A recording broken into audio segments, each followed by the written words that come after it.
नमस्कार, आप देख रहे हैं एटीएल लाइव और मैं हूं चंदन। जैसे जैसे चुनाव जो है उसकी सरगर्मी बढ़ रही है वैसे वैसे नेताओं का दौरा काफ़ी तेज़ी के साथ बढ़ रहा है और इसी क्रम में आज हम पहुंचे हुए हैं दरौंदा विधानसभा क्षेत्र में, जहां हमारे साथ आज खास मेहमान के तौर पे मौजूद हैं अमरनाथ यादव, जो कि दरौंदा से महागठबंधन के उम्मीदवार हैं। अमरनाथ यादव जी, पहला सवाल, सबसे पहले तो हमने आपको 10 दिन पहले जो इंटरव्यू लिया था उस दिन ही हमने कह दिया था कि दरौंदा से आप उम्मीदवार हैं और आपने उस समय इनकार किया था।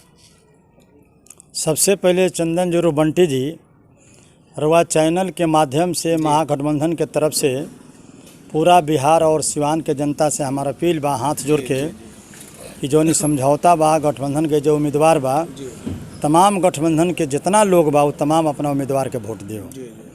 पहला जरा और सवाल बा चंदन जी, तो अभी हमने के गठबंधन से कोई फाइनल ना भई रहे, हमारा पार्टी से भी टिकट के फाइनल ना रहे, तो वो बोलल उचित ना रहे। जब ये हो गई तब हमने कहा बोलत तनी से कि ना गठबंधन का हम कैंडिडेट बानी, उम्मीदवार बानी।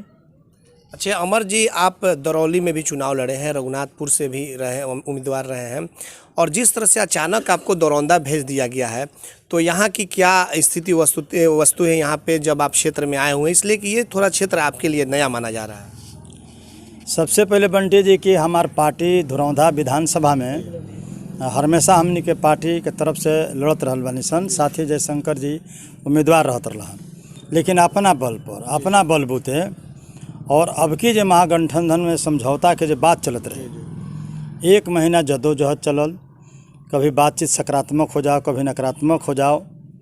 अंतिम जब फैसला भइल श्रीमती राबड़ी देवी के आवास पर, वो फैसला में निर्णय हो गई कि पूरा बिहार विधानसभा में 19 गो पर CPI ML, 6 गो पर CPI, 5 गो पर CPM।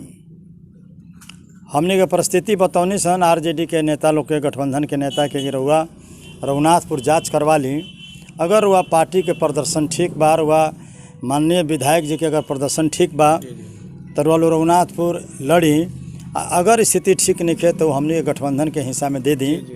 वो रिपोर्ट कल कि हमने के पोजीशन ठीक बा और महागठबंधन में RJD के तरफ से अपील भइल, आखिर वालों धुरौंधा लड़ी और हमने के वो अपील के पार्टी मान गई। तो हमने के तो अपना बल पर हमेशा यहाँ लड़ी ले सर, धुरौंधा हमने खातिर कोई नया चीज़ नहीं है। सिसवन ब्लॉक पहले धुरौंधे विधानसभा में रहे, नया परसिवन में कट के धुरौंधा में आ गई, तो हमारा खातिर नया नहीं है। यह इलाका से हम बहुत परिचित बनी, करीब करीब 90% गाँव से 2 गो 4 गो 5 गो 10 गो आदमी से लगाव बा। जब भी कभी वो हमारा के पुकरले बा संकट के घड़ी में, तो जितना हमारा बल रहे ताकत रहे हम लोग के बीच में खड़ा रही ले। चुनाव के हिसाब से नया बा, पर्चे के हिसाब से बहुत पुराना बा। ऐसा कोई नहीं है जो हमारा को नहीं चिन ले आ हम ओकरा के नहीं चिन ले, क्या सैकड़ों बार धुरौंधा विधानसभा में भाषण मीटिंग, तो हमारा तो नहीं बुझात कि हमारा खातिर नया बा। ये क्षेत्र पार्लियामेंट का भी आप चुनाव लड़ चुके हैं, तो इस अंदाज से देखा जाए तो पुराना भी है। तो पहले तो जौन होत रहे चंदन जी बंटी जी के वो गठबंधन का राजनीति चलते रहे आ हमने के अकेला अपना बॉल पर लड़त रहनी सा। अब जैसे मान ली कि RJD और जदयू को गठबंधन हो जाते रहे, भाजपा जदयू को हो जाते रहे, तो वो कंडीशन में हमने के पार्टी अकेले लड़े। अब की तो जौन गठबंधन बनल बा हिमालय पहाड़ी सन, कांग्रेस भी RJD भी CPM CPI माले, तब की हम गठबंधन के उम्मीदवार बनी और जेने जेने जाता नहीं, जाओना गाँव में जाता नहीं।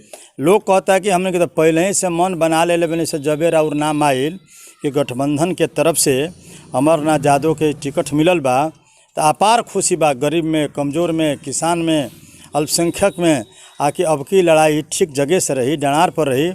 यह रिपोर्ट तो हमारा मिलता जहाँ जाता नहीं। आपके सामने अब होंगे जो यहाँ के वर्तमान विधायक हैं कर्णजीत सिंह उर्फ व्यास सिंह, उसके बाद से और भी जैसे कि निर्दलीय में अजय सिंह भी, उनकी भी चर्चा हो रही है। तो क्या माना जाए कि लड़ाई किस तरह की होगी? कहा जा रहा है कि नीतीश की लहर है, फिर से एक बार मोदी की लहर है, तो क्या वो मोदी लहर नीतीश लहर होगी या फिर कुछ नया, कुछ बदलाव जनता करेगी? अगर हमने से व्यक्तिगत पूछल जाओ तो कौन ऐसा पतरा पोथे तमले के नहीं घूमत, लेकिन अब की बिहार के चुनाव में जो सरकार के तरफ से काम भइल बा और वह काम से पूरे बिहार में गरीब में काफ़ी गुस्सा बा कि महामारी के बीमारी में, कोरोना के बीमारी में अपना बिहार के 10 गो पॉलिटिकल पार्टी लिख के देहल गई आकि ये संकट के घड़ी में चुनाव के टालल जाओ, लेकिन सरकार एक भी बात ये 10 गो पॉलिटिकल पार्टी के ना सुनलस। अब बरियारी बिहार में ये बीमारी में चुनाव होने पर थोप दिहल गई। एकरा ले के भी एगो बिहार में बहुत गोसा बा। दूसरका गोसा बा कि लम्बा समय से बिहार हमेशा बाढ़ में रहेला। 19 जिला, 18 जिला, 20 जिला, हमेशा इतना लोग इस जिला के परेशान रहेला। बाढ़ के मोर्चा पर भी माननीय मुख्यमंत्री से कोनो काम ना भइल। राशन वाला सवाल पर भी जहाँ कहल गई कि राशन देव, जब पैदल आयल बा लगभग 40 से 45 लाख लोग भूखे मरल, प्यास से मरल, ट्रेन से कट के मरल, स्टेशन से बाहर जाके लोग मरल। और सरकार के मंत्री के कहनाम रहे कि जे जहाँ बा वही जी रहो। एकरा ले के भी काफ़ी गोसा बा। आखिर सरकार से बदला लियाई और बदला के तरफ में अगर हम व्यक्तिगत कहतनी अपना तरफ से कि मुश्किल से बिहार में माननीय मुख्यमंत्री जी के 20 से 25 गो सीट वहाँ के बिहार में ना आई। बाकी सब जगह माननीय मुख्यमंत्री के जमानत जब्त हो जाई। ये हमने का अनुमान बा, ये विश्लेषण बा। जीरादेई की क्या स्थिति होगी और फिर वहाँ आपको दरौली में आप हैं, वहाँ क्या स्थिति होगी? चंदन जी, सब जगह गठबंधन के उम्मीदवार लोग जीती। दरौली भी बम्पर वोट से, जीरादेई भी बम्पर वोट से। क्योंकि हमार जो नेता बा अमरजीत कुशवाहा, वो गरीब के ज़मीन खातिर, गरीब के मान सम्मान खातिर, गरीब के लोकतांत्रिक हिस्सा मिले एकरा खातिर माननीय नीतीश कुमार जी साजिश के तहत वो लड़ाई में, वो आंदोलन में, वो मर्डर में वहाँ के अमरजीत जी ना रहनी, वहाँ का मैरवा रहनी जिला कमेटी के मीटिंग में। लेकिन जौन राजनीति बढ़त रहे हमनी के तरफ से साजिश करके अमरजीत कुशवाहा के जेल में 4.5 बरस से बंद रखल बा। गठबंधन के तरफ से वहाँ के उम्मीदवार बनी। ऐसे अमरजीत कुशवाहा भी बहुत बढ़िया वोट से जीरादेई जीते। दरौली भी हमनी के जीते सौ। धुरौंधा भी जौन जनता हमनी से कहतिया तो यहाँ भी हमनी के सीट निकाल देव सौ। और अवध बिहारी चौधरी के भी सीट जीती। गठबंधन के एगो भी कैंडिडेट बिहार में, सिवान में कोई हारे वाला नहीं के, सब लोग जीती। ऐसे कि विरोधी में बड़ी ताव पेच बा, पार्टिए में फूट बा। पार्टी के नेता एगो पार्टी के नेता के पटकता, एक ही दल के नेता एगो नेता के गाड़ी देता। गठबंधन में ऐसा कहीं नहीं। गठबंधन एकजुट बा, पूरा संगठित बा, आ हौसला के साथ चुनाव संपन्न हुई आ सरकार गठबंधन के बनी। अवध बिहारी चौधरी की आप बात कर दिए तो अब सिवान में 2 समधी आमने सामने, दोनों समधी के बीच की लड़ाई होने जा रही है। क्या माना जाए, आखिर कौन किसको पटकनी देगा? बंटी ऐसा विद्वान आदमी के बात ना पूछे के चाहिए। महाभारत दूसरा से ना भई रहे, महाभारत भी भाई भाई से भई रहे। और राजनीति में समझी का बात बा। अवध बिहारी चौधरी के निश्चित जीत हुई। अब माननीय व्यासदेव जी निर्दलीय लड़े। अब एकरा से बुझ ली कि त्याग, कुर्बानी, निष्ठा एक स्तर पर पार्टी रहे वाला के दशा का बा। टिकट हवा ना मिलल तो विरोध करके लड़े, मिल गई तो जय श्री राम, आ ना मिलल तो मुर्दाबाद। ऐसे माननीय अवध बिहारी चौधरी के जीत पक्का बा। ओमें कहीं से कोनो दिक्कत नहीं खे। आ ओम प्रकाश जी का हम नाम नहीं खिले, नाव के जरूरतो नहीं खे। लेकिन जब से टिकट धुरौंधा हमने के मिलल बा, ओम प्रकाश जी के भी पेट में पानी नहीं खे पचत। वहाँ का इंटरव्यू में कहले बानी कि अमर यादव माले पटना में लालू जी के मदद करते रहे, सिवान में रोज ऊपर से युद्ध चले।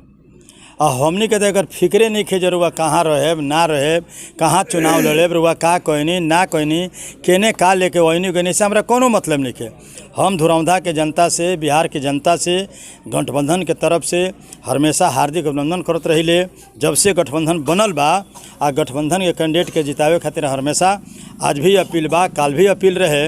अब ओम प्रकाश जी के पेट में पानी नहीं खे पचत, अमर यादव का नाम लेना मैंने नहीं की हारत। एगो इंटरव्यू देखनी हाँ भाई जितेंद्र स्वामी जी के इंटरव्यू आयल बा।